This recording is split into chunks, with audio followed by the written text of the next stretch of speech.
So what if I said on this YouTube channel right now that I'm no longer purchasing any expensive flagships to review, to do case reviews, or anything like that? Would you actually believe me?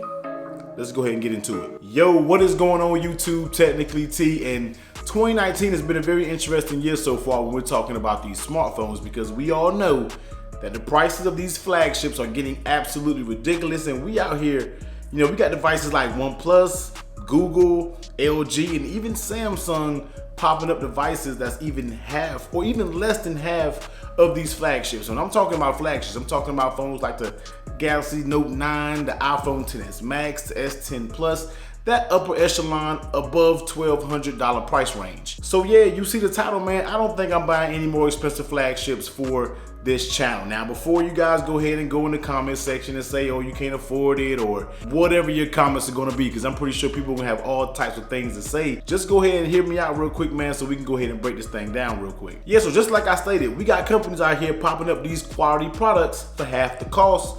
Let's go ahead and give a quick rundown of the ones that I personally have had experience with. So let's go ahead and go with the devices that came out first, and then we're gonna get into the more recent ones. But the first one I gotta start off with is the Galaxy S10e. Now, even though I'm not really calling this a super budget phone, it's a cheaper option, especially when we're talking about the S10 and definitely the S10 Plus, and then we're not even gonna talk about the S10 5G, but this is a very, very powerful option. You can get it around 750 bucks. Now, the thing about this one is, this one was a little upgraded version, so this one ran for $850. You're not paying that $1,500.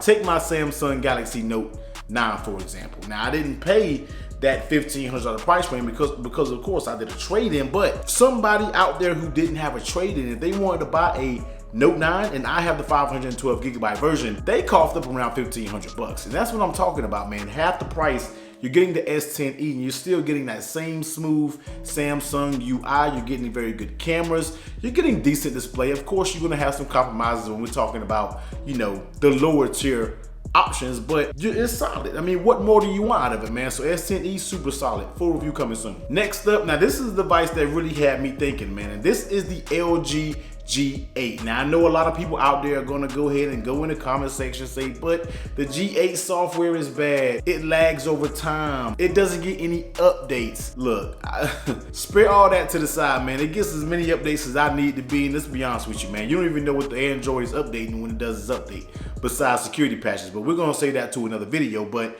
we are talking about a $600 device that offers just as much as flagships has to offer. Now, a lot of people are gonna say that because people want to keep relationships with different brands and things like that, and they truly don't want to admit that a phone that's worth $600 actually can beat out some of these flagship devices. So G8, excellent screen, A1 camera, smooth UI experience so far with me. I don't know if it's gonna lag over time.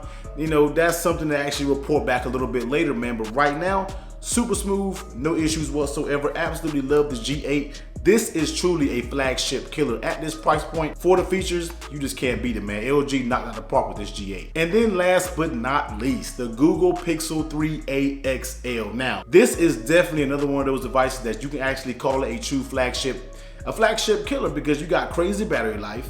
You got the #1 camera. Everybody's gonna say the Pixel camera is #1, and then me, when it comes to still images, yeah, it's pretty solid. Video, not so much, but that's, once again, this is for a whole nother video. We're gonna save that to the full review, but what I'm basically getting at is, you got some of these phones that's offering just as much as flagship phones for half the price. So what are we truly paying the money for flagships for? I mean, what are we truly getting out of paying $1,300, $1,200, $1,400, and $1,500 bucks? I think what it boils down to is you can't actually say that it's build quality, because most of us, the majority of us out there, are gonna slap a case on it. And the ones watching your video, that's how you probably found my channel, because you're looking for cases for your device. So I don't really want to hear, oh, but you get premium build quality. You get some excellent build quality with some of those devices that I just mentioned. So that's kind of out the window. But what more are you truly getting for your money? What are you getting for your money when we're talking about spending $1,500 for a phone? I mean, let's just be real. I think we need to reevaluate. We need to take a step back and figure out why we use phones and what features that we really need. Because if you really write it down on a piece of paper and you write down some of these features that these so-called mid-range or budget phones offer, And then you go ahead and pull out your S10 Plus, your 10S Max, your Note 9, Note 10, whatever's about to come out. And then you compare and you're gonna contrast the two, man. You'll find out that a lot of the features that you think, just because it says on the spec sheet that it has, that you really don't need. So this channel, man, I'm all about making people make the smart choice when it comes to smartphone. A lot of channels aren't gonna do that. They're always gonna say that the most expensive phone is the best phone, and that is not necessarily true. If somebody asked me who was the best phone out right there, I don't know if I could just jump out there and say the S10 Plus just because it's the Samsung big dog flagship. That's just something I don't do. I feel like you can get a little bit something more for your purchase, because some people aren't out here buying these phones, you know, full price. Some people are doing the payment plans, and if you're gonna do the payment plans, then that's cool, but at the same time, you can lower your costs down on those payment plans by getting a device that suits all your needs. But, you know, in your mind, you might not be cool in front of your friends because you have the budget iPhone. Definitely, that's for my iPhone crowd, because I know how the iPhone crowd gets these days. But at the same time, man, it does everything that you need it to do, and sometimes it does things a little bit better. So that's the reason why I titled this video, man. I don't know if I'm gonna buy any more flagships for this channel because it's getting a little bit far-fetched. I'm not really getting my money's worth when we're talking about some of these phones. I mean, you're going out there spending $1,500 for a Note 9, and then you turn around right now and look on Swapper, the same phone is selling for $450.